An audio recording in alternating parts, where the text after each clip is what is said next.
Welcome everyone to the February LACNETS meeting, and happy almost Valentine's Day. We have some yummy cupcakes for Valentine's Day here for you all to share in.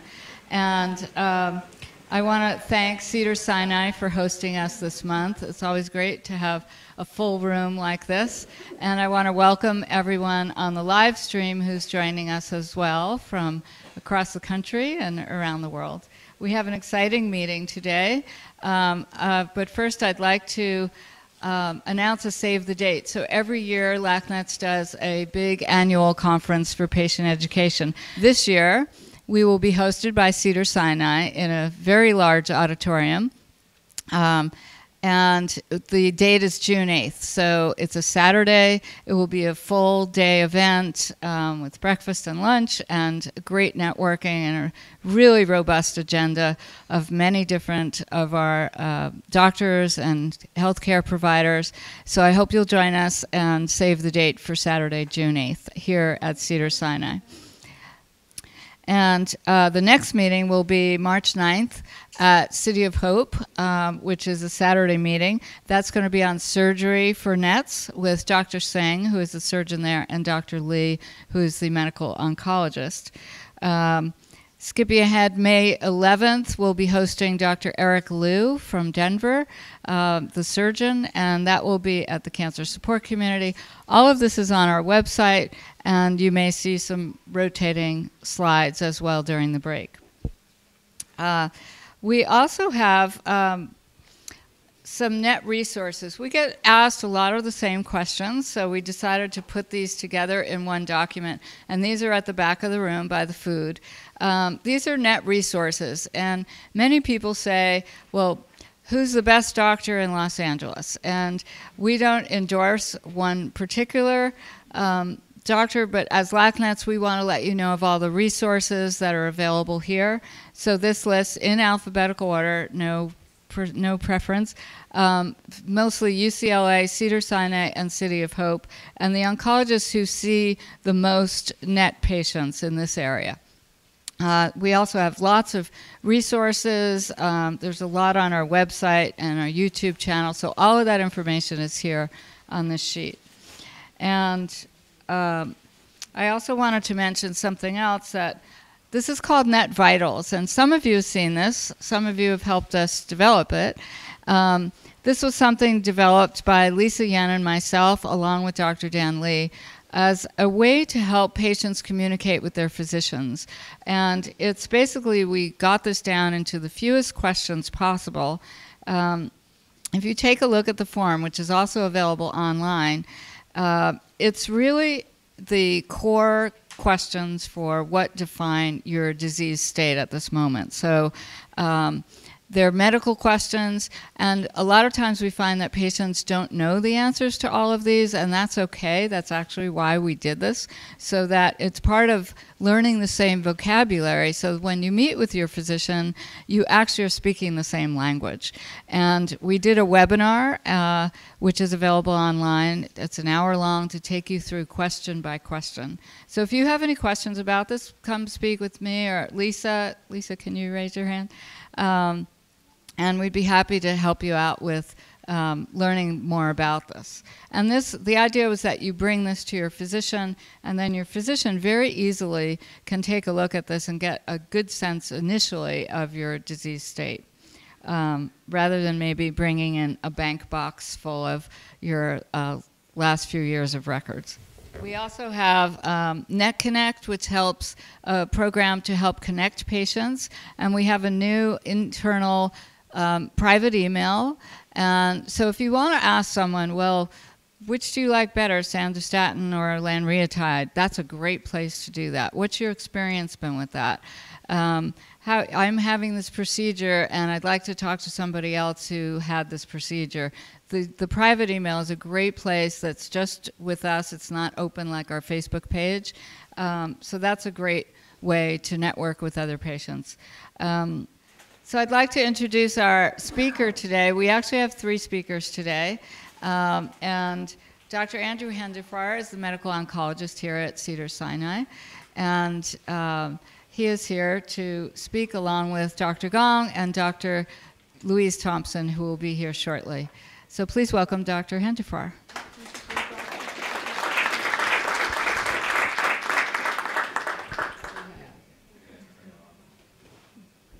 Good afternoon, everyone.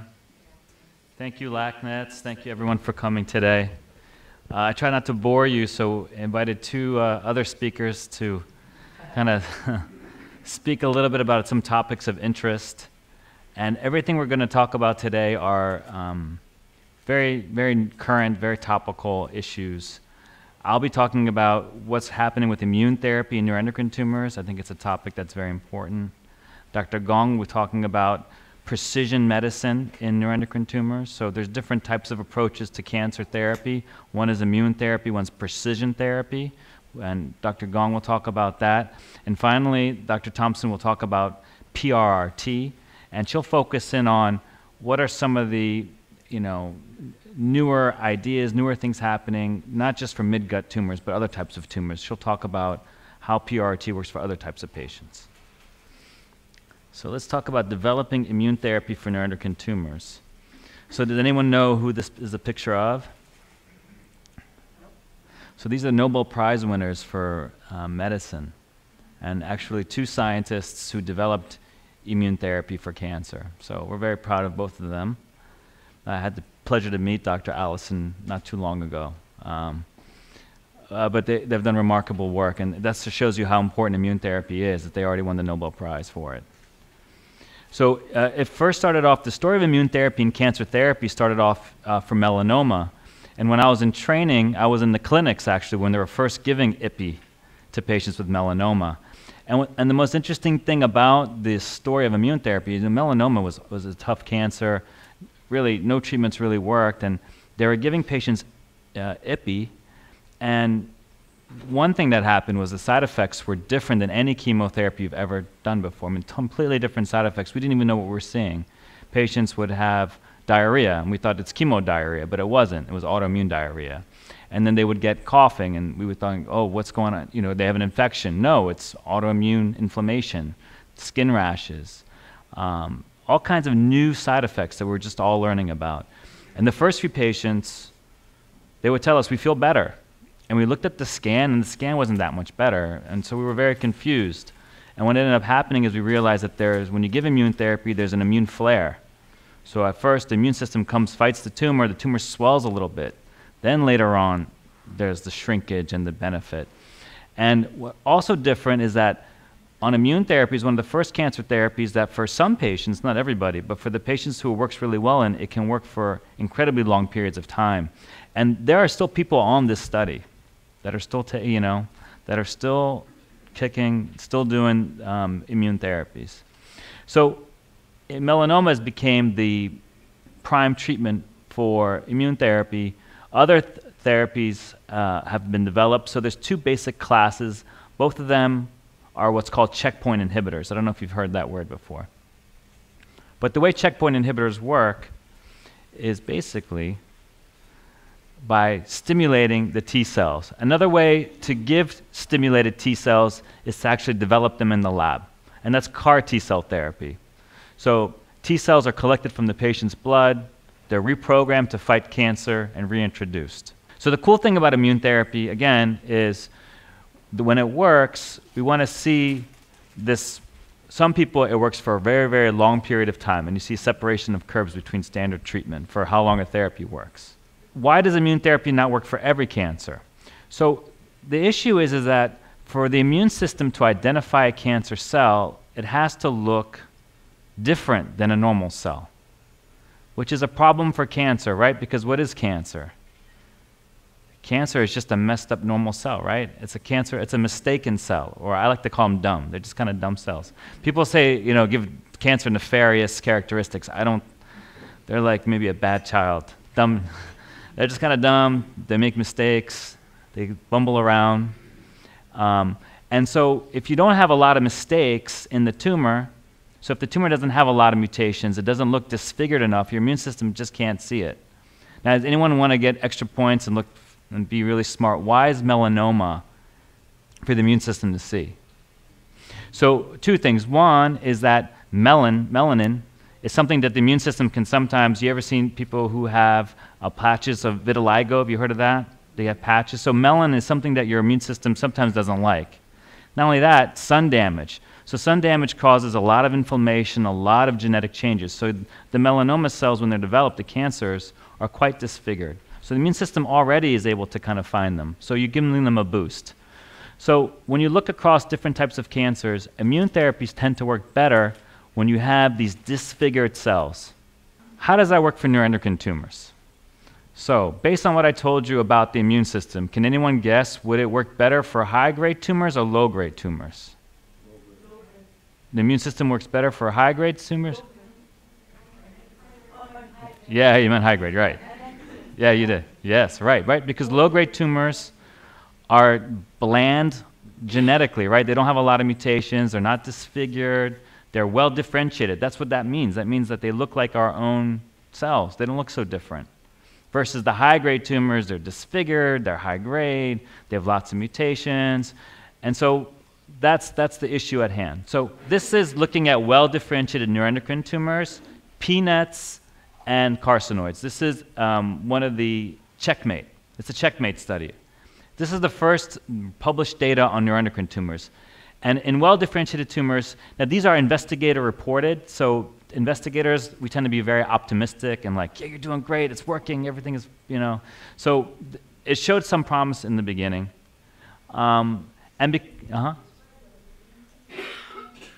Okay, so a carcinoid is an old term to mean a well-differentiated midgut tumor.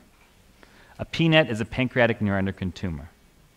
So these are both well-differentiated tumors. One is from the pancreas, and one is from the midgut. Okay. Does that make sense? Sorry about that slide. Carcinoid is midgut? Yeah. Technically. But it could be, we use carcinoid freely to call anything. We can call anything carcinoid too. You can call a lung carcinoid, a pancreas carcinoid, a neuroendocrine. So some people use it interchangeably for neuroendocrine tumors. Yeah. Okay. So because of that early interesting data for well-differentiated tumors, what's another treatment that we have for neuroendocrine tumors is peptide receptor radiotherapy. So one thing that's also been considered for neuroendocrine tumors is whether we can add immune therapy to peptide receptor radiotherapy. And I've been working on this proposal. Again, here's a cancer cell, here's your somatostatin receptor, well-differentiated neuroendocrine tumor. And you know how Lutathera works. Lutathera binds here. And there's some idea that when you're giving a patient Lutathera, you're probably stimulating the immune system. Isn't that the perfect time to give somebody immune therapy? It's in order kind of like a 1-2 punch in order to get at the cancer. And as far as immunogenicity goes, meaning we talked about, you know, when did, you know, tumors start to look funny? So, you know, one of the ways to make tumors look funny is to radiate them. And we've shown that in the lab, that if you radiate a tumor, they start to become more immune friendly. Your immune system starts to say, hey, something is wrong here. You get PD-L1 expression, which is a marker for the immune system.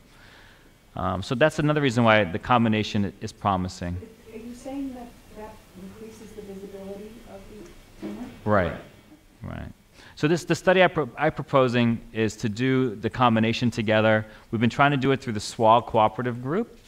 And a cooperative group is basically a consortium of cancer centers that's sponsored by the federal government.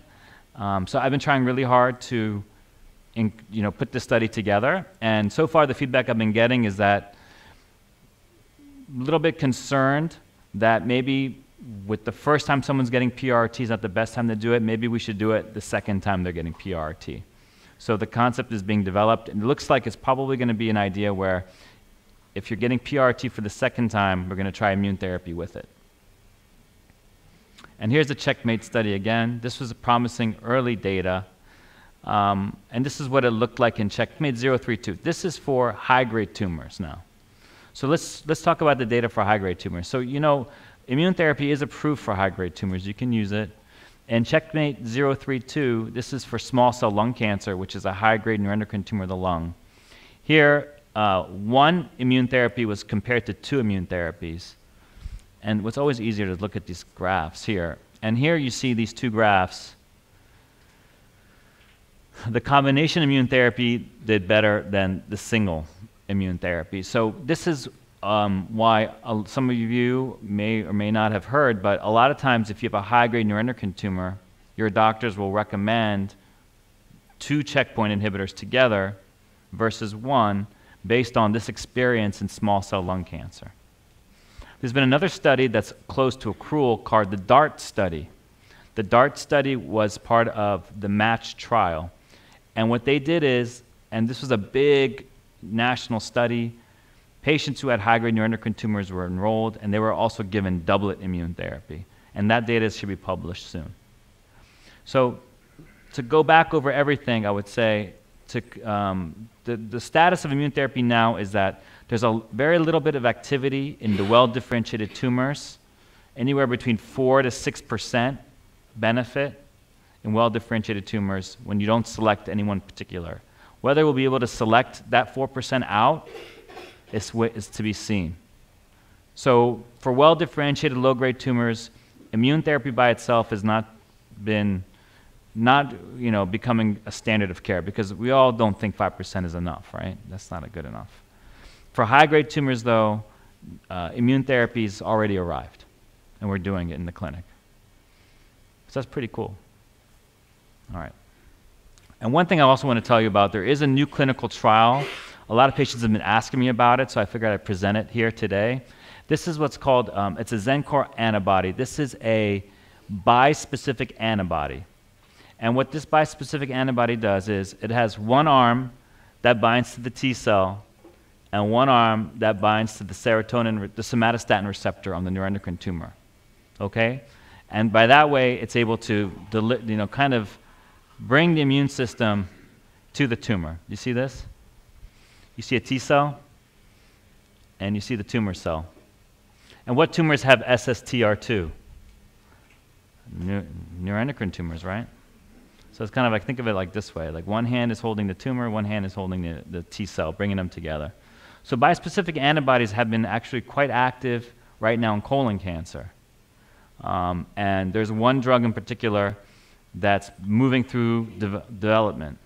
So these can work, so that's what's exciting. The only problem with them is that, can anyone guess what the problem might be with doing something like this? So when you mess with the immune system, you can get immune system side effects.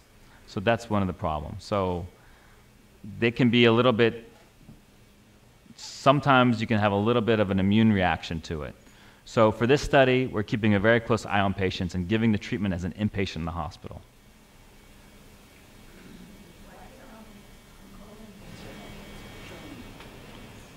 I think that was the first tumor they started. So the bispecific antibody is a concept.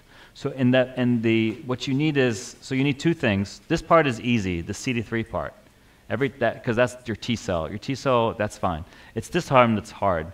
So you need to find a tumor that has a very consistent receptor expression of a certain receptor that you can use. So for neuroendocrine tumors, it works really well because a lot of them have the SSTR2, right? And they're you can do a gallium scan, you see all the SSTR2, right? Very few tumors have a similar situation.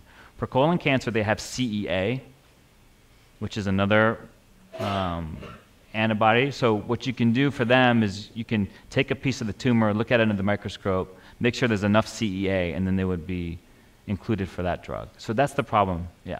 Is immunotherapy an option if you have an autoimmune disorder? That's a great question. It would depend on the autoimmune disorder and all the other issues. I wouldn't say it's an exclusion per se, 100%, but it depends on what's going on. how serious the autoimmune condition is, but it's definitely something to be concerned about.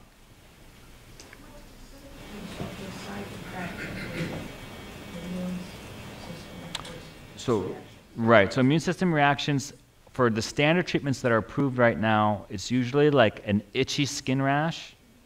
It's a cough because the immune system is causing inflammation in the lung.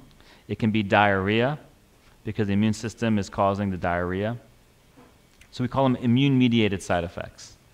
For these new treatments, it's sometimes because they are a little bit, they work in a different way, sometimes you can have a systemic immune response.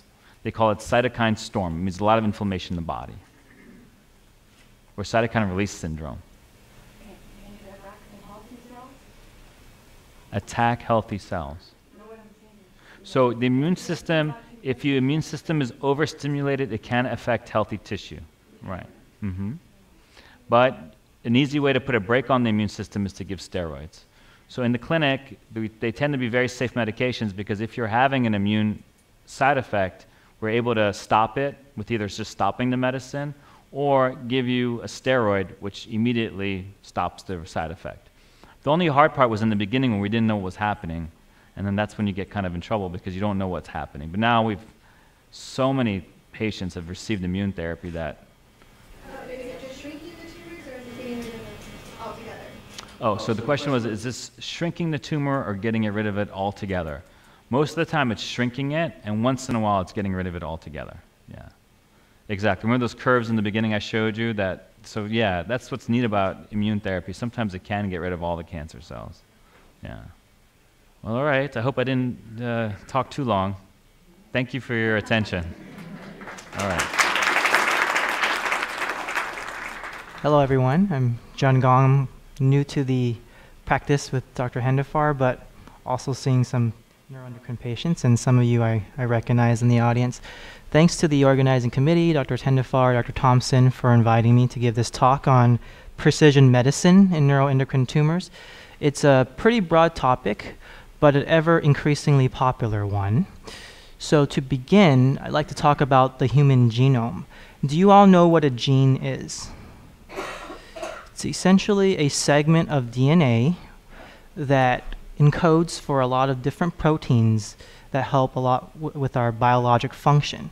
And as this diagram shows, our DNA that contains the genes are condensed into larger structures called chromosomes. Chromosomes are contained within the nucleus of the cell, and the cells are essentially our basic building blocks of what makes us who we are. Our tissues and organs, and as Dr. Hendifar mentioned, cells can also go haywire and become cancerous as well. So this is important to know because you may have heard of the Human Genome Sequencing Project. So the genome is the constellation of all the genes that make us who we are. And the initial draft of the human genome finished in 2001.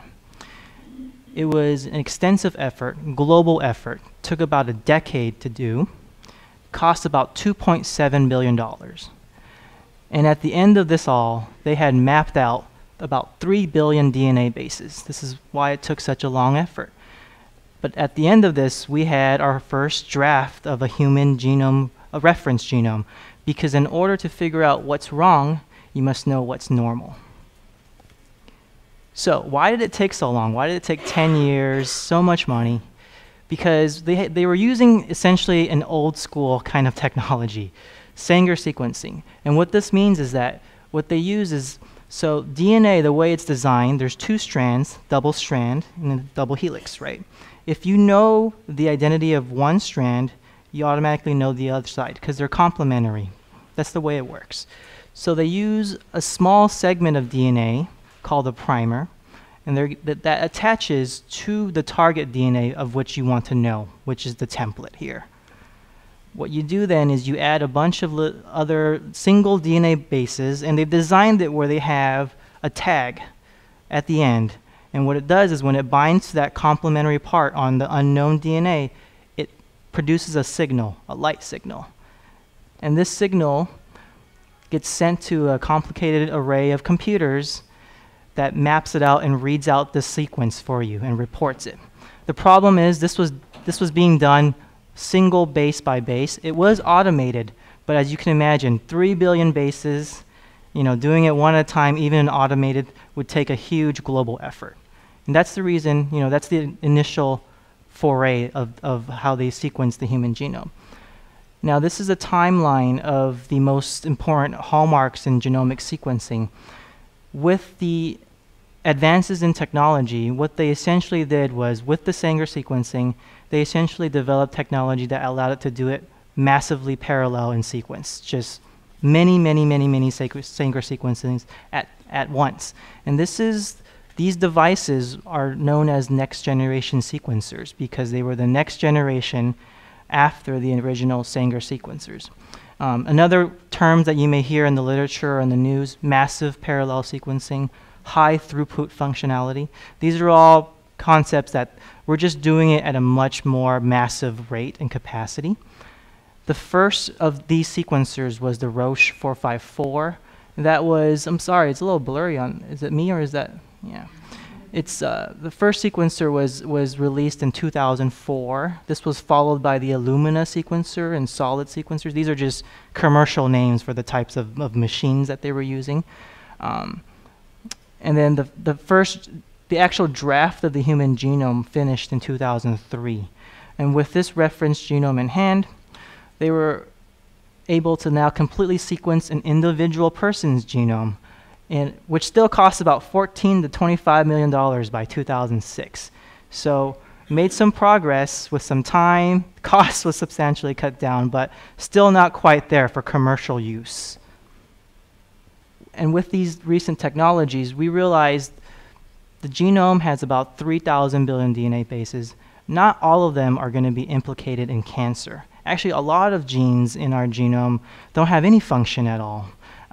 So what happened was, with this reference genome and with these technologies in place, there were groups of government-funded agencies and also non-government funded agencies, privately funded agencies, such as the ENCODE, COSMIC Initiative, ICGC, TSP, TCGA, and they all had a unanimous goal to systematically catalog all the mutations that have been implicated in adult and pediatric cancers. So now we're moving beyond the human genome and focusing more on cancer genome.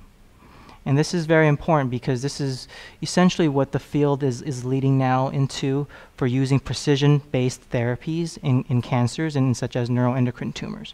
Before we kind of talk a little bit more about what we've done in terms of precision medicine in neuroendocrine tumors, next generation sequencing technology broadly can be characterized into two types. One is a targeted panel of recognized cancer-associated genes. This means investigators have said, in neuroendocrine tumors, based on the research we have, we only know a certain amount of genes cause cancer or are associated with cancer. So we want to narrow this list and produce sequencing of this set list of genes. The other approach is to do more of a shotgun approach. It's to kind of panel the entire genome or the entire exome. This is called whole exome or whole genome sequencing. This is more of a shotgun approach, scans a lot of cancer genes that we know of and searches for it within each patient's tumor tissue. Now, as you can imagine, number two, because of the more wider grasp of reach that it's testing for, in terms of costs, it's relatively more costly than a targeted panel. But nonetheless, we have now reached an age where next generation sequencing is very commercialized, and they have gradually made its way into routine clinical decision making. We certainly still use it for research purposes, and we still use it for discovery of novel disease-causing alterations as well. This is research I did a couple years ago. I essentially reviewed a lot of the commercially available next generation sequencing companies that are available. A lot of the common ones that you'll see are Foundation One, Caris, Tempus is one that Dr. Hendifar and I have referred to as well.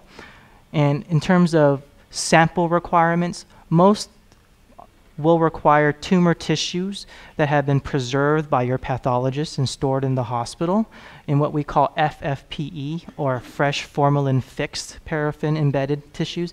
This is just the preservative that they put the tissues in. It looks like little blocks of plastic, essentially. And that's kind of the standard tissue type that these next generation sequencing companies require. In terms of the actual sequencers that they're using, they use the most commonly commercially available ones, like the Illumina and the Ion Torrents that we discussed before.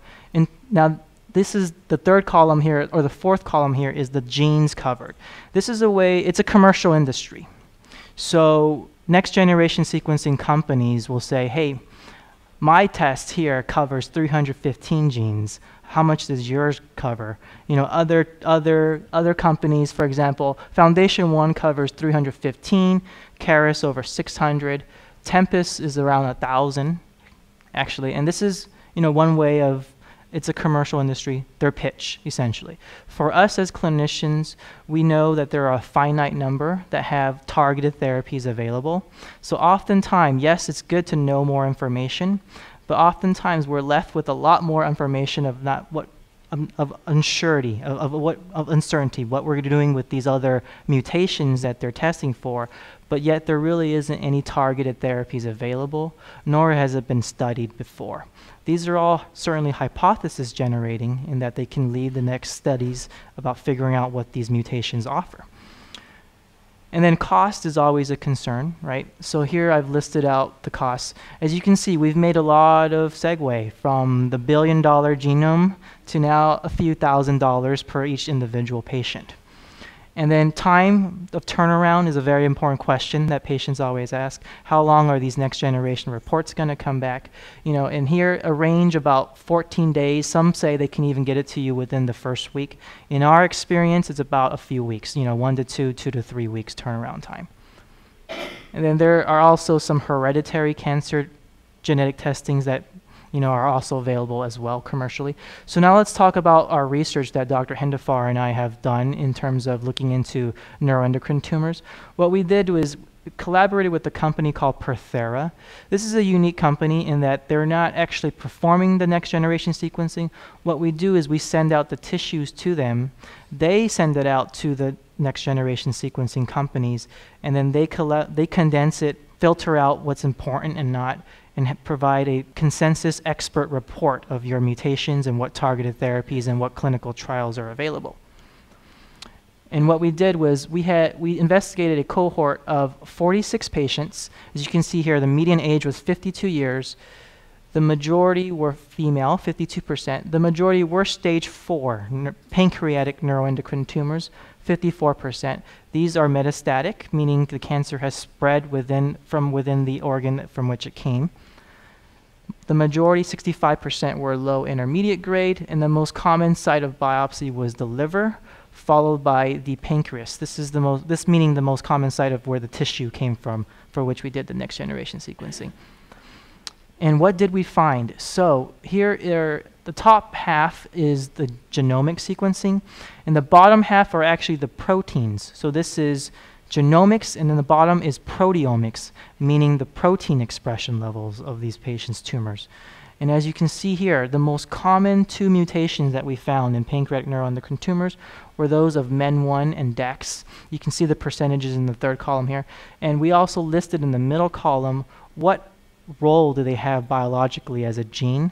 These were involved with remodeling your chromosomes in which your genes are contained with. Another pathway that was commonly altered was replicative stress. Mutations in TP53. This is a gene that is involved in regulating your cell division. So as you can imagine, if this gene is mutated, there's not an off switch. Cells continue to grow and replicate. And there were certainly several mutations that were common in mTOR signaling. And this is not a surprise. There's actually an FDA-approved mTOR inhibitor used in the treatment of metastatic neuroendocrine tumors, everolimus. That's an mTOR inhibitor. And this is, again, providing rationale that this pathway is altered and why this drug may work and is effective and has been established. In looking at the proteomics, the proteins, again, mTOR signaling was the most commonly altered. I wanted to highlight here too also, however, we found a couple of proteins that were altered that actually have been implicated in resistance to chemotherapy, not so much in neuroendocrine tumors, but in other cancer types that have been explored. And Dr. Hendifar also mentioned earlier about immunotherapy. We also found some proteins expressed that, you know, they were somewhat there, 20% for PD1, but not as high as we'd like in other tumors to be a very good response to immunotherapy. And the 100% for microsatellite status, this is actually, we would require the opposite, MMD instead of MMR to predict for response to immunotherapy. Instead here, 100% of our patients were MMR, meaning that they had a low amount of those mutations or disfigurements, as Dr. Hendifar said, that would allow your immune system to identify this type of tumor. Now, what we did was we then condensed all of these alterations and put it into a heat map. And what this does is it allows us to kind of visualize if there are certain patterns that we're noticing with mutations and clinical characteristics. Down here are all the patients that have been identified, all 46. The column on the left here are all the mutations. The row on the top are things like gender, age, diabetes status, smoking status, advanced stage, and high grade. And they either have a yes or for Y, meaning they have this present, or N for no, F for female, M for male. And I've kind of highlighted the first kind of pattern that we notice. You can see here, these mutations in TP53 and RB1, they seem to have been clustering in all those patients that have yeses for high grade. And this, well, I'll actually show you a little later, that yes, this was in fact true. A lot of patients with these mutations did have higher grade tumors. And then another cluster that we notice, as you can see here, mutations in MEN1 and DAX, as you can see, they tend to occur in patients that did not have advanced stage disease or those that did not have high grade disease, meaning MEN1 and DAX mutations were more commonly found in patients with lower grade tumors or non-metastatic disease. And so this is actually kind of a summary of the relationships that we found. And as I mentioned, RB1 and TP53 mutations were more likely associated with high-grade tumors. On the contrary, mutations in NGS and actually being of age greater than 54 meant that you were, had a lower likelihood of having metastatic disease at diagnosis or a high-grade tumor. And then what we looked at is we tracked the outcomes, the survival of this cohort of patients. And we wanted to see if there were any mutations that when you were detected on your tumor would predict how long you would live or how long, your survival was. And as you can see here, there was only one pathway that was significant based on our statisticians' analysis.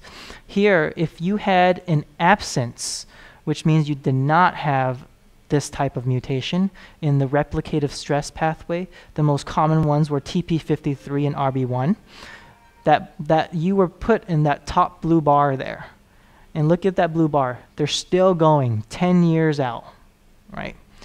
And then if you had these mutations, TP53, RB1, they didn't do so well. Their outcomes, as you can see here, that red curve right there. So what does this all mean? This is essentially what the field is going. This is what precision medicine means. You profile your tumor at some course along your therapy. Most patients may not get their tumors profiled at the beginning, but at some course of their treatment. And we identify potential mutations that are actionable. Whether these means that we put you on a trial for a targeted therapy, or we have targeted therapies approved for this availability, or they serve a prognostic implication. They tell you how aggressive your tumor is, how likely you are to do well with your tumor. And this was an initial study that was very seminal. It was published in Nature. And so how did it pan out compared to ours? Well, if you look at here, MEN1, 41%, almost identical. DAX here, 22 and 28%, fairly comparable. ATRAX 10 to 7%, but in one of the mTOR signaling pathways, P10, 7 to 18%, which still meant that there was some differences in our cohort of patients compared to the cohort in the Nature study.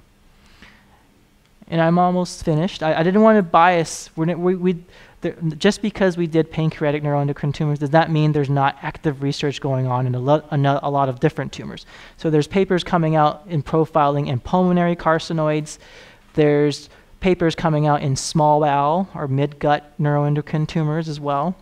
There are molecular profiling in a broad array of neuroendocrine tumors. So it's a very exciting time in cancer genomics. And lastly, I've been being asked a lot more about this. You may be seeing this as well, circulating tumor DNA or circulating cell-free DNA. This is a unique and novel approach to genomic sequencing. Instead of doing it in the tissues, you're doing it in the blood. So this is still, it hasn't hit as mainstream as in other tumors, for example, lung cancer, but there has been pilot studies. As you can see, there were only 10 patients done in this cohort here. And what they saw was that tumor DNA was actually detectable in the blood of patients with neuroendocrine cancers. But however, M1 meaning metastatic. So they were only able to detect those black bars there. Those are the tumor DNA that they're picking up. It was only being detected in those who were metastatic, not so much in the non-metastatic, which is all the gray bars on the left. And theoretically, it makes sense. If you are metastatic, you are likely to more have tumor-shedding cells that are able to be picked up in the blood, rather when you have a localized tumor. So for every good pilot study, they should be their first priority is to show, is this test just as valid as we're detecting from our tumor tissues? And they did show this. They found out that alterations detected in the blood showed good correlation with the original tumor tissues.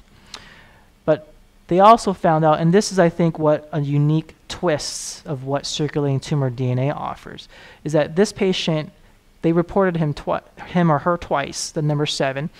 This one, they actually showed that over time, as the tumor grew, you were able to detect more tumor DNA in the bloodstream. So this kind of presents a novel idea that, for example, you could follow a patient serially over time with circulating tumor DNA to not only find out what mutations that they have that may guide therapy, but also an idea of what your tumor burden, what your tumor is doing. And as you can all imagine, this is much more easier to draw blood serially than to have a patient undergo repeated biopsies over time for the same purpose. So this is one area of interest that I wanted to kind of introduce the concept to. So then, finally, where are we right now with precision medicine? We've certainly made a huge progress from the human genome age that took 10 years to profile a tumor to now where you can get an individual's tumor profiled in a matter of weeks and more cost effective as well. It still needs further validation. You know, our cohort here was only 46 patients. We need a larger sample size of patients to make sure that our findings are reflective of the general population. And these are needed to find, again, what precision medicine means. Markers that have prognostic value and predictive value, meaning predicting that you'll have benefit or not to a certain therapy. Because if you're not going to have therapy, we have plenty of other options that we need you to get on in order to control your tumor. We don't want to be wasting time with a chemo or a systemic therapy that's not going to work. Larger studies, ideally, if it's going to be an investigational, clinical trials are the best type of things that we often recommend our patients. And here's just a sampling of all the national clinical trials that are doing matching. They're profiling your tumors at diagnosis, and they're matching it to targeted therapies that are available. And this is, along with our research and research going on with a lot of groups in the country, we think that precision medicine, our goal is to make it a routine clinical practice in the near future. Okay. Any questions? Thank you very much for giving us the full...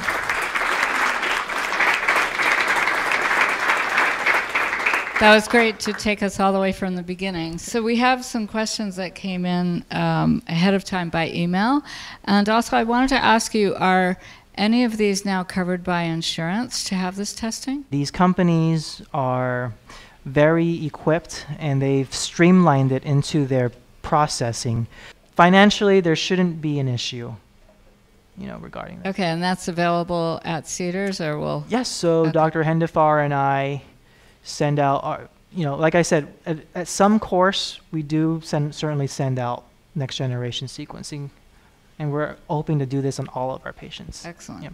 And in general, do the carcinoid types of neuroendocrine tend to have a lower mutation rate than other types like PanNETS?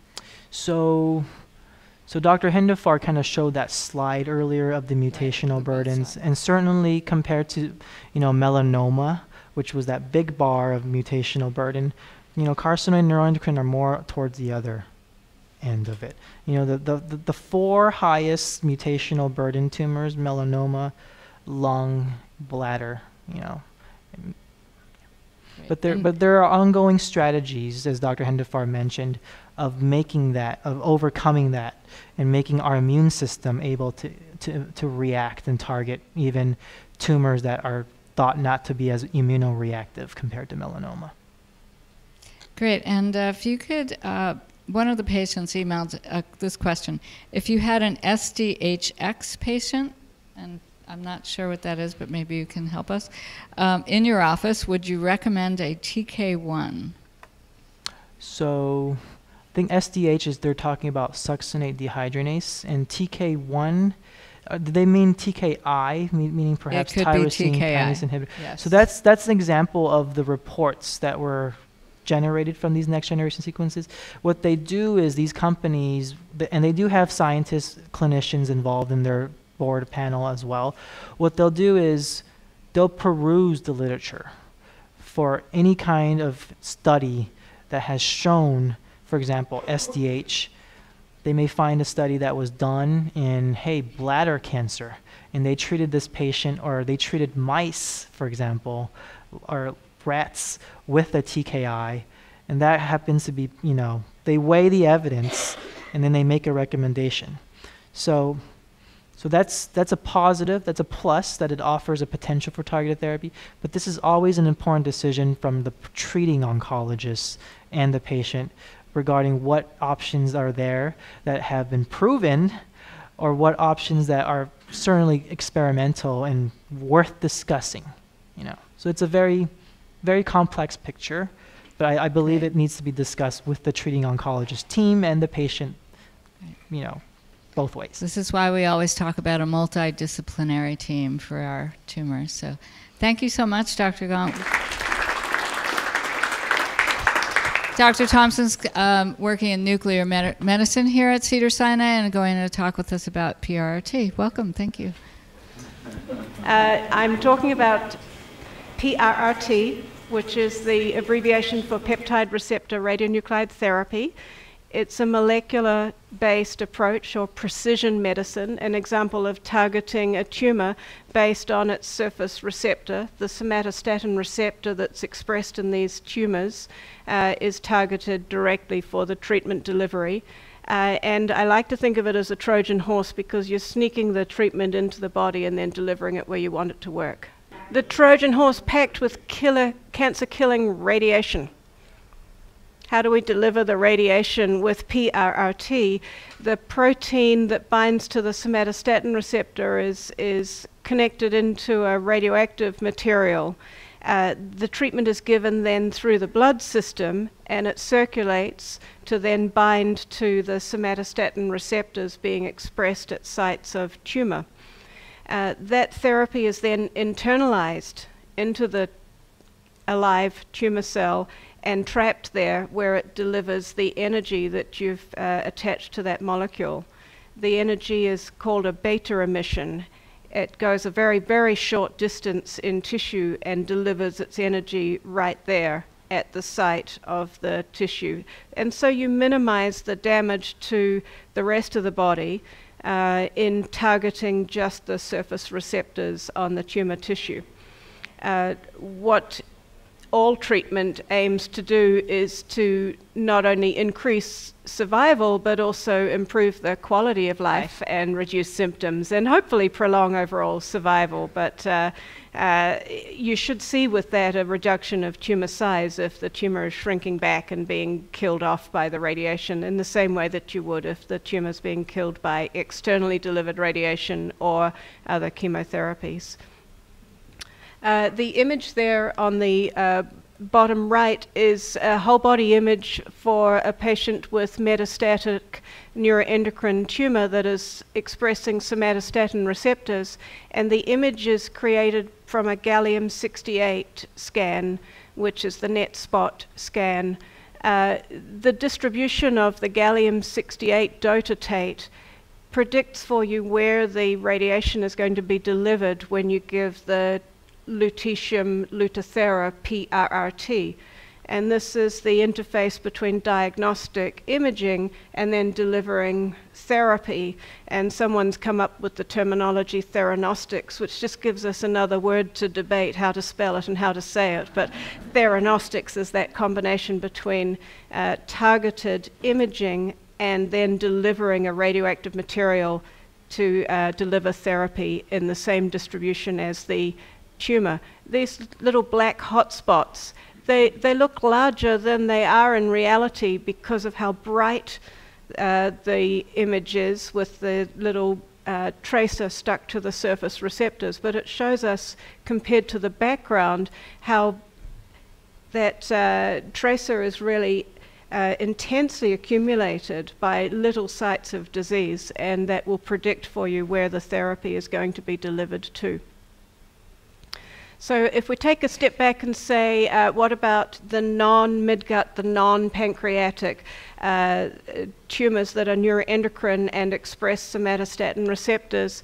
They are the minority, and in this diagram from a really nice article in 2017, bronchopulmonary here was displayed as around 30% of the spectrum of different origins of neuroendocrine tumors from the gastrointestinal tract and the pancreas. Of the bronchopulmonary neuroendocrine tumors, the majority will express and have a surface receptor, the somatostatin receptor, that can be targeted for imaging and treatment. In reading all about this, I found myself in a whole world of cancer and history of how tumor types are defined and World Health Organization categorization that's evolved over time, and I found just hours and hours and hours of confusion as a physician. It's very complicated, and it's certainly not my traditional comfort zone, which was cardiology and then general nuclear medicine, but trying to get my head around it as well in terms of which type of lung neuroendocrine tumors are we talking about. What we're talking about when we're talking about delivering PRRT to non-midgut tumors, we're really talking about the types of neuroendocrine tumors of lung origin that are metastatic or will progress and behave in a cancer kind of a way, but the ones that tend to spread and grow slowly are the ones that tend to have the somatostatin receptor expression that allows consideration of PRRT. And the neuroendocrine origin tumors in the lung that spread more aggressively and more rapidly are not the type of lung tumor that I'm talking about as a PRRT therapy approach. Because when you deliver PRRT, as we'll get to towards the end here, it takes many months to deliver the full course of treatment. So you really need to have a disease that's got targets and is also moving at a pace that allows you to deliver the treatment and get the response you want. There are publications that have reported on the use of PRRT for people with lung origin neuroendocrine malignancy. And this is way too complicated, so we'll just take out some of the words. The studies that I was reading about date really predominantly from the last 3 years and predominantly European. with the availability of PRRT in Europe that predates our market availability of Lutathera by a decade, there's really much more long-term experience and more breadth of experience in Europe with delivering this kind of radioactive therapy. And as you can see there from the numbers, really it's a very small total number of people with bronchial or bronchopulmonary origin neuroendocrine tumors who are included in these bigger studies of delivering PRRT to neuroendocrine malignancies. But it does give us some sense of how that type of tumor will behave in response to treatment and whether the treatment should be an option for someone who has a neuroendocrine tumor that's a lung primary. And really the numbers are similar to the progression-free survival rates and overall survival rates, either disease stability, partial response. The numbers are quite similar, maybe slightly less, but in the same ballpark as what you see with the midgut and pancreatic tumors. And I wanted to just focus in on the one study that's the European longer-term data for 443 patients who've had a cumulative dose of the radioactive material, to point out that there were a group of that study who had the bronchial origin neuroendocrine tumor. The overall progression-free survival in this study was 29 months. Oh, don't do that, I might delete something. And overall survival 63 months with quite large ranges. But what's the point of this? Well, the point is this is one of the bigger, longer-term studies of people receiving this kind of treatment. It gives us some information about how effective the treatment was. It tells us a little bit about what the long-term toxicity profile is of delivering a radioactive medication, because the last thing I want to do is make someone's situation worse. The whole point of being in the healthcare business is to make someone's situation better and to avoid any unforeseen side effects, ineffective treatment, or just radiation exposure for nothing. We have some concern about getting radiation exposure to our bodies when we think about what our chances of developing a cancer. The rate of leukemic type events or myelodysplastic bone marrow changes in people receiving radioactive material for treatment of metastatic neuroendocrine tumor is down under 2% for the population for this largest study that's looking at longer term outcomes. And importantly, within this cohort, who are selected as being ideal candidates, there was nobody with long-term therapy-related kidney or liver failure problems. So really the toxicity profile is pretty good for these treatments in the longer term.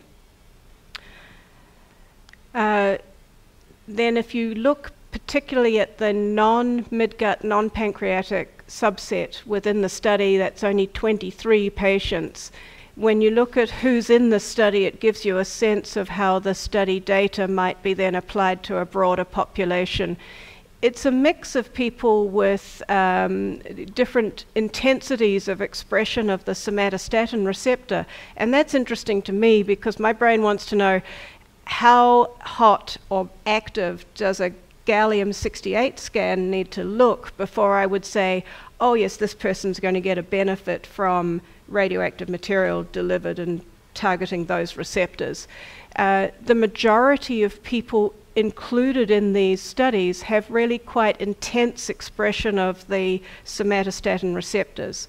So when I'm looking at a PET scan, for instance, and grading the intensity of the tracer at the sites of disease, I want to get a sense of whether it's really very obvious or maybe only just mildly obvious compared to the background organ tissue.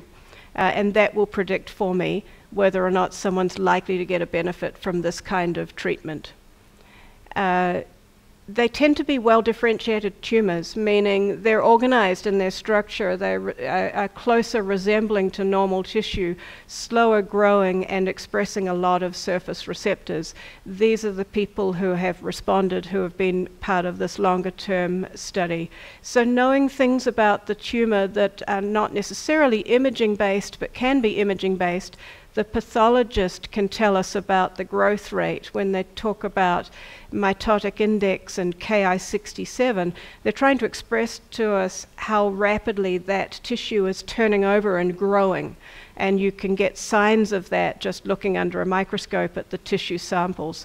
And as you've heard from Dr. Gong, I'm sorry I didn't understand half of what you said, but it sounded really good. You're probably thinking the same about my talk, yeah. The growth rate and the way in which tissues turn over and grow and tumors behave, it can be all determined from a much higher level of who we are genetically and in our DNA. And it can also change over time in tumors as somebody lives with their tumor for years and years and years. The tumor behavior can be slightly different over time. So re-looking under the microscope can be important in trying to work out whether you've got a tumor that's a slower growing behavior or a more aggressive behavior. And then we use a radioactive glucose for our PET scans. That tends to tell you about just general growth rate. Things that are growing are hot on a glucose PET. Things that have somatostatin receptor expression that may be growing very slowly will not be seen on an FDG PET, but will shine bright on a gallium-68 PET. And in some situations we use both of those imaging approaches to get a sense of the behavior of the person's tumor so that we can then decide whether or not the treatment's likely to be beneficial, to offer some improvement in symptoms and ideally overall life expectancy. All right, that's a lot on the concept of lung and tumors and targeting receptors, but this is just a side comment about other tumors that express somatostatin receptors. I think these are zebras as well. We like to call them zebras if they're not carcinoid, but neuroendocrine type tumors that secrete materials can also have somatostatin receptor expression, and we've been sent patients to consider for PRRT who have metastatic paragangliomas that are also rare, can also be related to genetics and mixed into other syndromes, but they tend to have overexpression of somatostatin receptors. And this is another potential application for the targeted treatments as we learn more about how to personalize medicine depending on the individual's tumor behavior. There are two different options for therapy potentially with someone with a metastatic paraganglioma, and that's related to the type of surface receptors. The commercially available radioactive iodine, MIBG, is now approved for use in the United States. We are not giving that at Cedars yet because it seems to me quite a lot more complicated than safely delivering the lutetium Lutathera. So for us to be able to do that, we would need to have more software, different physicist support staff for dosimetry calculations, and specific facilities for inpatient treatments, possibly. But for this particular tumor type, that targeted treatment will give symptomatic relief for 75% of patients living with metastatic disease. Using Lutathera for something like a metastatic paraganglioma is officially, it's an off-label use because that's not what the FDA has approved the drug for. We have very limited experience with it. We have 2 patients referred with metastatic paraganglioma, one of whom is receiving Lutathera, and the published data of the use of Lutathera for this type of tumor is retrospective and quite limited, but it will come as we start using these agents more. So who gets referred for PRRT, this targeted radioactive material? It needs to be someone who has a somatostatin receptor expressing disease. Oh, am I out of time? Nope? Okay. And it needs to be someone in whom their basic organ functions are reasonable in the background, because even though the treatment's targeted, some of the rest of the body is going to see the radiation as it's circulating through the bloodstream, and excess is cleared through the kidneys within the first few hours. So we have some parameters there in terms of basic kidney function, basic bone marrow function and liver function that need to be at a level of sufficient health to be able to safely give this kind of treatment. This one down the bottom here sounds a bit weird, doesn't it? Inability to comply with radiation safety requirements. It's because the radioactive material is in the body and excess is cleared out through body fluids, especially the urine. Anyone who's had this treatment, who's going out into the community, needs to be sufficiently able to care for their bodily functions or have assistance for bodily functions that doesn't endanger anyone else in the house, because we have a mandate not to expose someone else to radiation who didn't ask for it and doesn't need it. Especially if you can imagine the scenario of someone living in a household with toddlers or a pregnant woman, and what the potential lifetime impact of radiation exposure might be to somebody who's very small, who gets an unnecessary exposure to radiation. Having said that, for me to get irradiated by treating a patient when I'm in the same room, I've been told by the radiation safety staff that I'd actually have to have chest-to-chest hugging going on for about 2 hours for me to get the equivalent of a couple of x-rays. So we're talking about a tracer that goes locally and stays locally and doesn't emit a whole lot of energy. People who have this are not like shiny light bulbs giving radiation off. It's all internal. But their body fluids could potentially contaminate areas around the house. So that's one of the factors that we talk about a lot in planning treatment. We get right into the personals of people's toileting habits and continence issues and who handles what, and then right into very detailed planning for someone who does have urinary incontinence, who might use pads or materials that they would ordinarily toss in the garbage. If they're coming for Lutathera, they have to buy a plastic bucket with a lid and plan to store all of that waste for a period of several weeks before it goes out in the main garbage into the community processing facilities. That sounds science fiction, doesn't it? But it's our community processing facilities have radiation detection equipment in them. They're there designed to detect someone trying to poison our environment. So even medical radiation, we need to contain it and not put it into a community waste disposal area until it has decayed, meaning its energy has dropped away to a background level that's not going to set off alarms. And the implication for our facility with its radiation license is that if we were found by the state to be poisoning our environment or endangering members of the public, then our license could be revoked, and that would be the end of x-rays here at Cedars-Sinai. So that would be bad. I don't want to be the person who's responsible for that. How do we give it? We have a day-stay procedure center that's been set up. We give it as 4 doses at 8-week intervals, and each dose is delivered intravenously over 30 minutes. There is an amino acid infusion that is run for several hours, and that protects the kidneys from damage as a bystander organ. And the amino acid infusion itself can cause quite profound nausea, so we need to give antiemetic support during each visit. That's a fancy word for trying to not have our patients feel ghastly and throw up, so I want them to feel as comfortable and relaxed as possible. And then at the end of each treatment visit, the long-acting octreotide is given.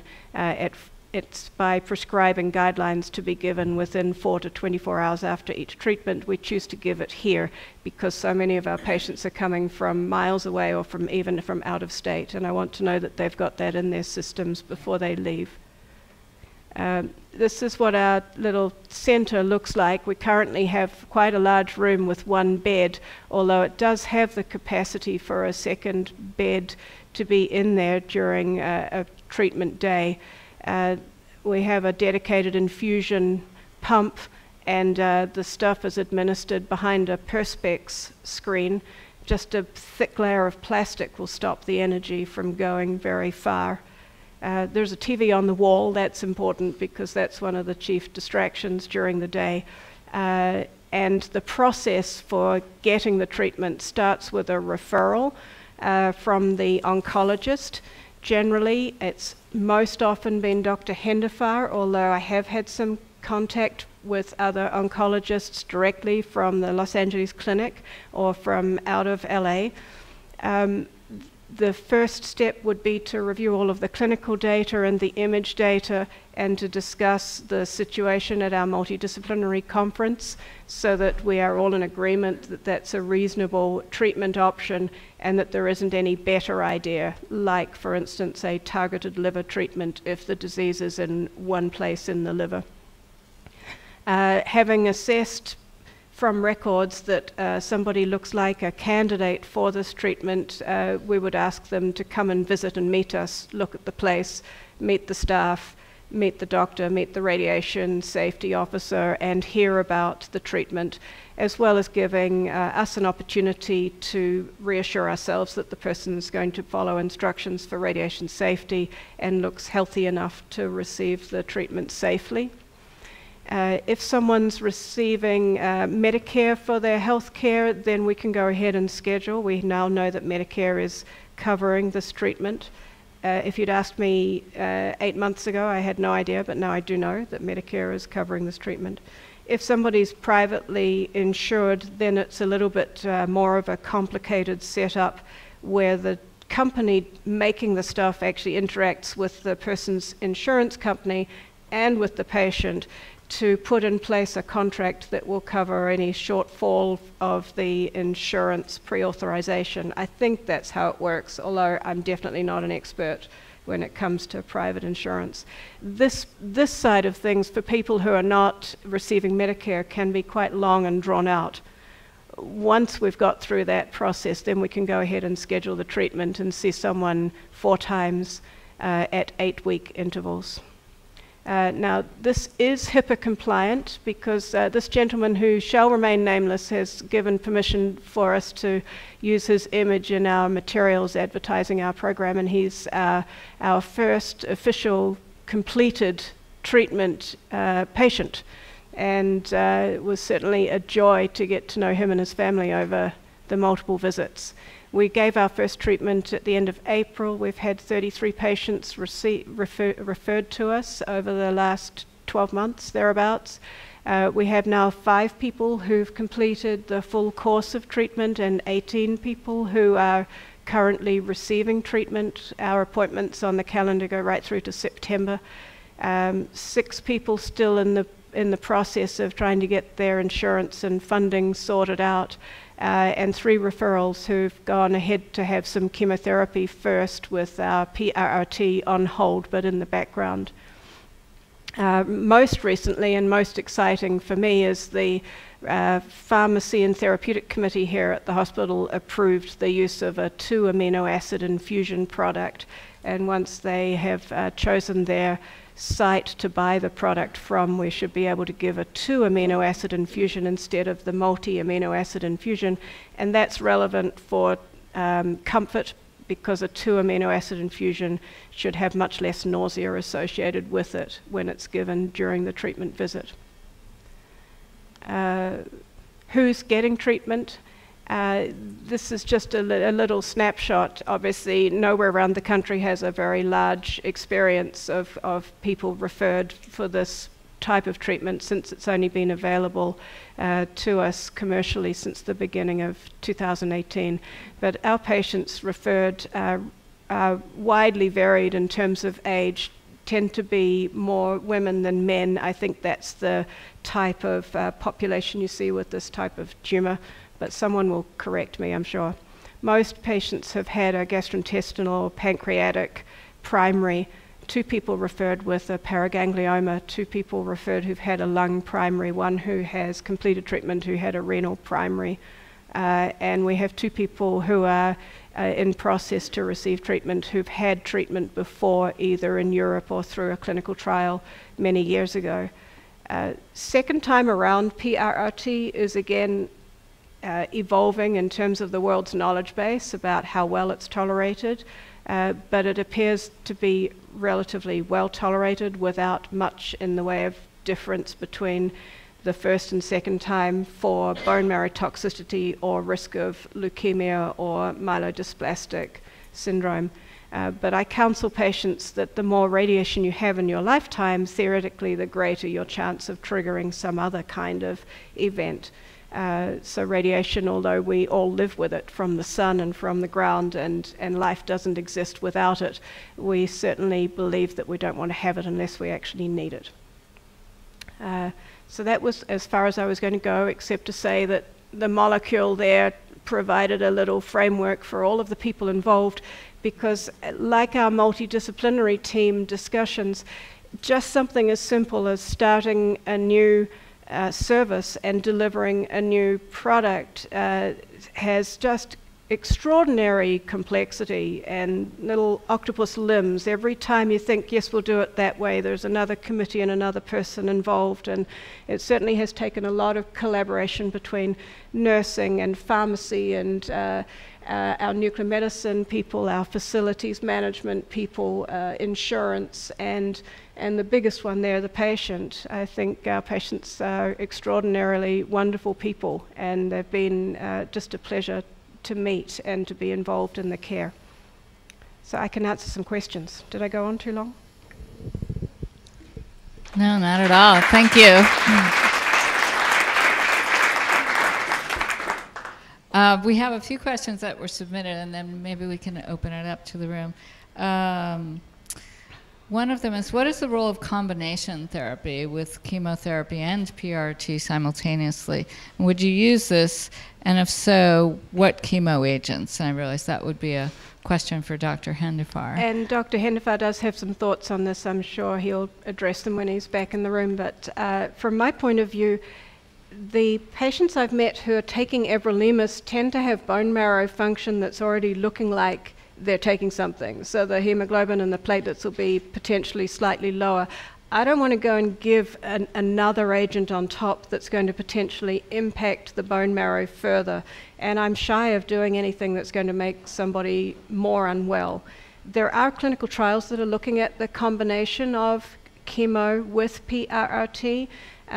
We could certainly explore being part of something like that moving forward, but in the first few months of establishing this program, my chief aim has been to not do any harm, and so I have not been treating anyone who's receiving chemo, and everolimus has been stopped a matter of a few weeks before the PRRT to make sure that we're not double hitting the bone marrow. And that makes sense with some of what you presented about who's a good candidate. So, can you address bone metastases? What are their significance, and what would you do to treat them? Would you treat with PRRT for bone metastases alone? And this is a really good question. And in a PET scan with the NET spot, when there's disease in the bone, it can really be quite alarming to see what that scan pattern can look like. If you consider that the spine, the pelvis, and the proximal portions of our humerus and femurs, that's where the bone marrow is. If somebody has an extraordinary amount of disease in and around their normal bone marrow, I'm more nervous about whether or not I will impact the bone marrow through killing off normal bone marrow cells. Having said that, people are individuals. If somebody's young and otherwise has a very vigorous bone marrow, then it's going to bounce back relatively quickly. And even if you do cause a transient dip in the hemoglobin and the platelets, it would be unusual with this treatment for it to be extreme toxicity. It would be unusual with this treatment to, say, have a situation like you sometimes get with the systemic chemotherapy, that someone's neutropenic and at risk for infection. We don't have that kind of impact on the bone marrow. but we certainly would take that into consideration. Most people do not have a picture of bones completely involved, almost every bone. Most people who have some osseous metastatic disease will have just little bits here and there. And certainly if there's only one region that has bone disease, then sometimes a targeted radiotherapy can be a more sensible approach than a systemic treatment. For instance, if it was just one lesion in one hip, then maybe delivering some radiation just there would be better than giving something like systemic treatment. Great. And a lot of patients ask about SUV numbers. Can you speak about that, what they mean in terms of uptake, and also what you're looking for in the follow-up after someone completes 4 treatments of PRRT? Are you looking for those SUV numbers to go down? And the SUV numbers in the nuclear medicine community, it's sometimes referred to as the silly uptake value, but it's a standardized value that's determined from the image, and it's a way of putting a number to the brightness of an area. And we know what number normal liver has, and then we can contrast normal tissue with tissue that is tumor with somatostatin receptors. So a normal liver SUV value might be something like 8 to 10 with our net spot, whereas someone with a tumor that's expressing a lot of somatostatin receptors will have an SUV value that's 50, 60, 70, 100. So 8 to 10 times more intense than normal background liver. That's what we like to see, is something that's definitely more intense than background liver, ideally more intense than spleen. The uptake values, if you were to do the same test on the same person at 1 week intervals, you might get slightly different numbers. So it's not accurate to the decimal point. It depends on the busyness of the tumor on that day when you give the stuff. But they can give us a ballpark to track over time. And with a lot of cancers, we follow SUV values to prove response to treatment. So, for instance, someone with disease that is SUV at baseline of 50, and after a course of chemo, none of the lesions have an SUV more than 10, I would be able to say they're still active. They're not completely dead, but the amount of receptor expression has decreased, telling you that you've had a treatment effect. And when are you monitoring people with follow-up gallium-68 scan after their PRRT? This conversation comes up a lot because people want to know whether it's doing what it's meant to do. Yeah, did it work? And how do we find out whether it's working or not?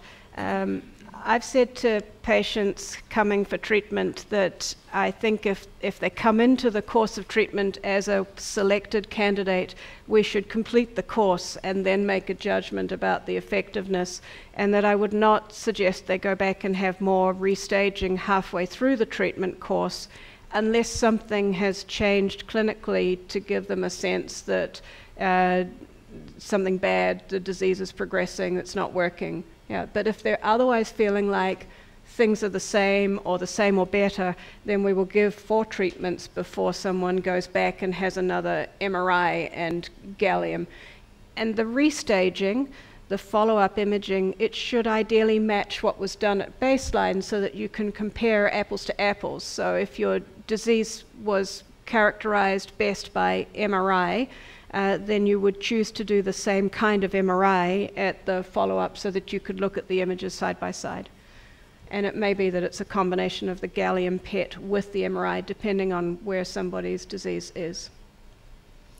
Great. And you also mentioned that you had 2 patients who had had previous PRRT and now were having PRRT here. Do you know how insurance is covering that for someone who's had PRRT either overseas or through the right to try in the U.S.? I don't know how that's going to pan out for private insurance, but and I don't know enough about the pre-authorization and insurance conversation to predict it either. It seems to me, though, that if you participated in something that was a clinical trial or you sought and paid for your care overseas, it should have no bearing at all on what your insured to receive now that it's commercially available. Right. The bigger question to me is whether your body's in a state to tolerate it and whether it's likely to have a beneficial effect on the disease when it's given a second time. There was also something in your slide about post-surgery or liver-directed therapy. Is there a certain time span that you recommend waiting? So the support from the company has been really good for setting up to do this treatment, and the advice that I've had from the company and looking at how people were selected and enrolled in clinical trials and how places in Europe are handling things is it's the same concept as not doubling up with chemo and PRRT. If somebody's receiving radiotherapy, let's get that done and see how the body recovers and give it a little chance for the bone marrow to recover from that radiotherapy before we go and do another treatment. If you've just had surgery and a wound is healing, that's not the right time to be giving a whole body dose of anything radioactive. We need to just let the body recover a little bit. Great. I think we covered most of the questions. There was one more. What is the role of FDG PET scan for NETs? And I know that you had that in your slide. That's complementary to understand about the behavior of the tumor in terms of whether it's aggressively growing or not. So the gallium-68 will tell you about the somatostatin receptor expression on the tumor, and the FDG PET will give you some information about how aggressively that tumor is turning over and growing, because things that grow take up more of the radioactive glucose.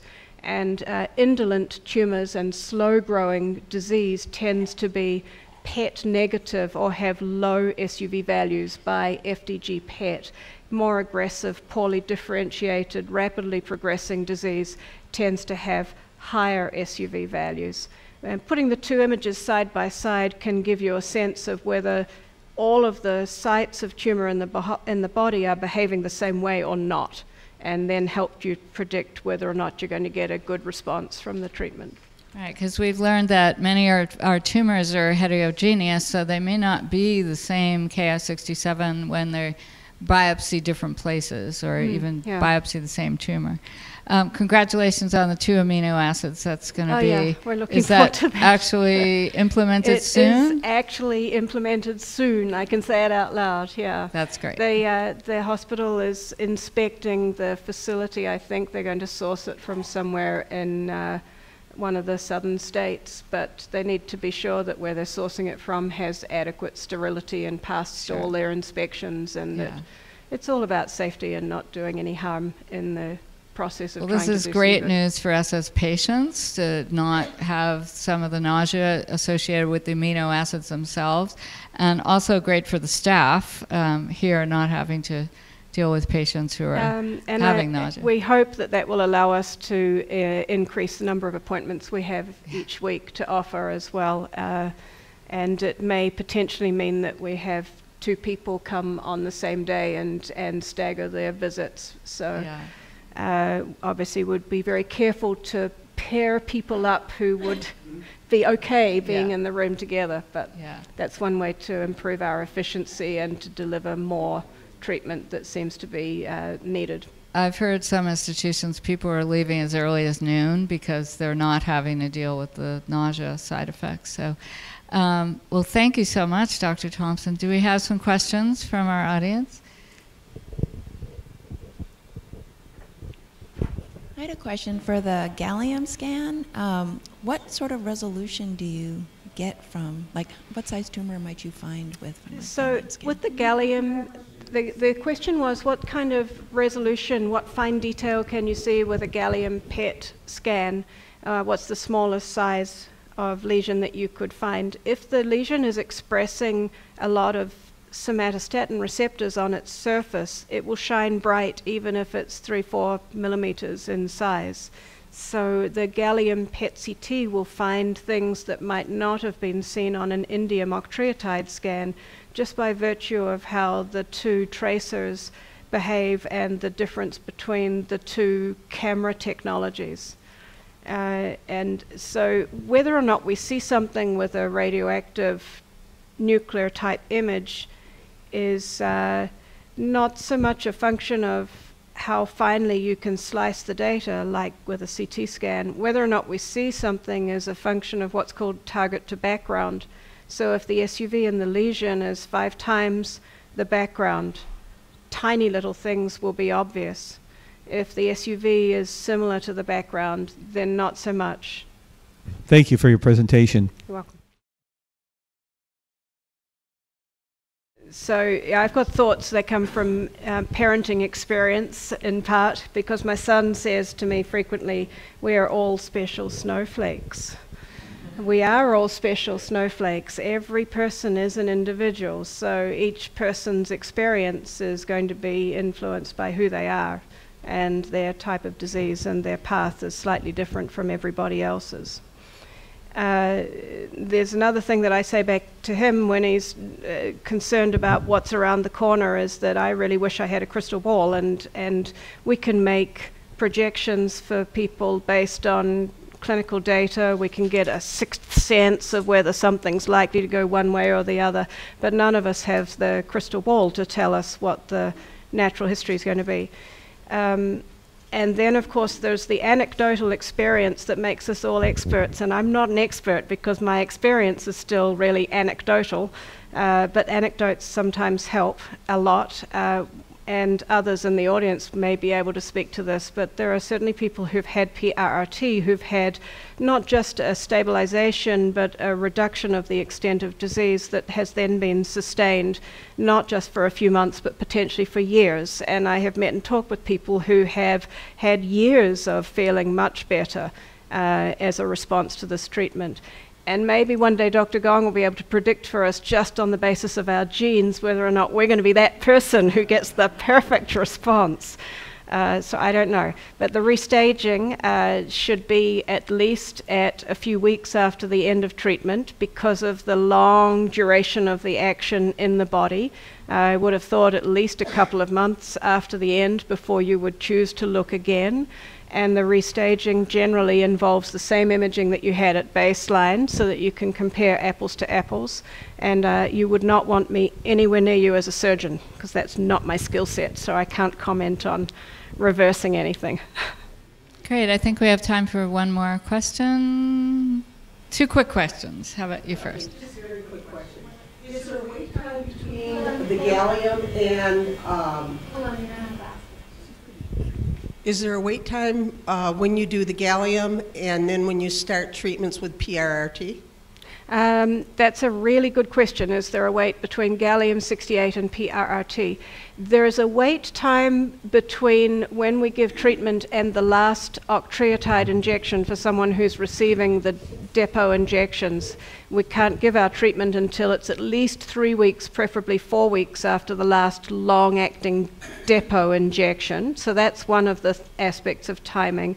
And the other is for me to be reassured that the disease is what I'm told it is. I would prefer that somebody's gallium-68 is not 3 years ago. I would prefer that it's within the last 12 months. And I tried looking to see what others do, and I'm not sure. Maybe someone in the audience can tell me what the rules are in Europe. I think maybe some centers say within the last 6 months.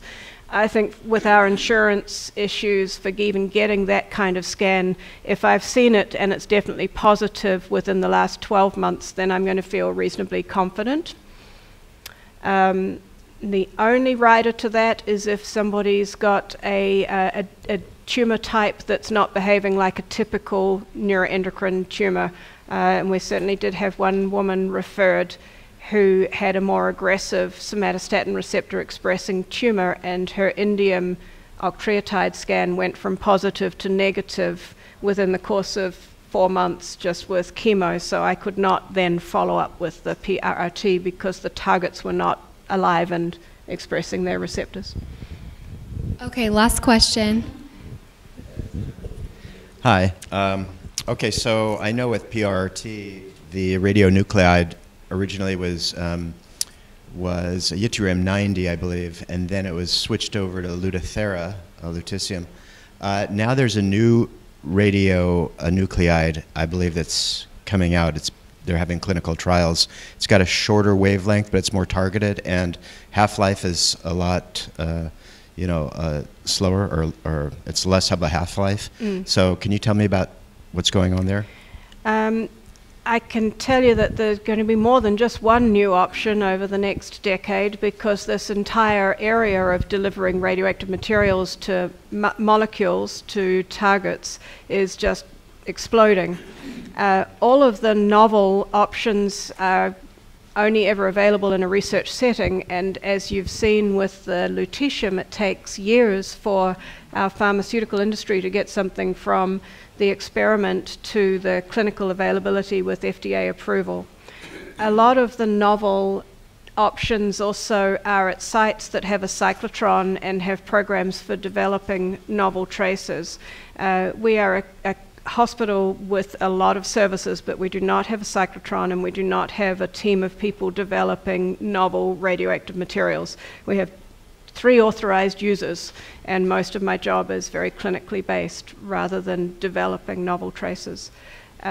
If you want to find out what's current in the way of trials, I think the clinicaltrials.gov website is probably one of the best resources, because anything that's recruiting for a novel trial should be listed there, and would give you an idea of who to contact if there was a trial with a novel agent. Yeah, it's constantly changing, and in fact now, even for the gallium-68 scan, what's being used in Europe is something that we don't have here yet. So it's constantly evolving. You might also look at ENETS, which is the European Neuroendocrine Tumor Society, because that's a lot of the work is being done in Europe before it comes here. So I think it's not completely new though, is it? 'Cause we do have 10 years, so the treatment is not brand new in concept because of the decade of experience in Europe, and that's one of the benefits of our FDA in this country being so cautious and things coming here a little bit later, is that things have hopefully been developed to a point where you know more about how well it's going to work. The Loop 127 in combination with the, I think, Y90 something? Yeah. Is that going to be coming here? Y90 is used still here for our interventional radiology directed treatment targeting the liver. The Y90 and the lutetium 177, they're both delivering radioactive energy. They behave in slightly different ways in terms of how far the energy goes in the tissue and how long it stays in the tissue.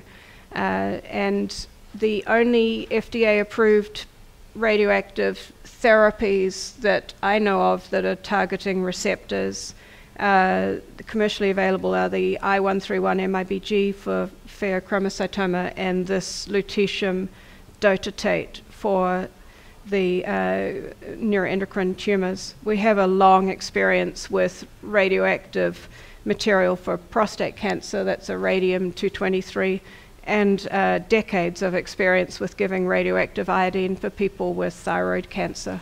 Okay, thank you so much. I know you're on a compressed time schedule today, so we really appreciate having you here. Thank you. Thank Dr. Thomson.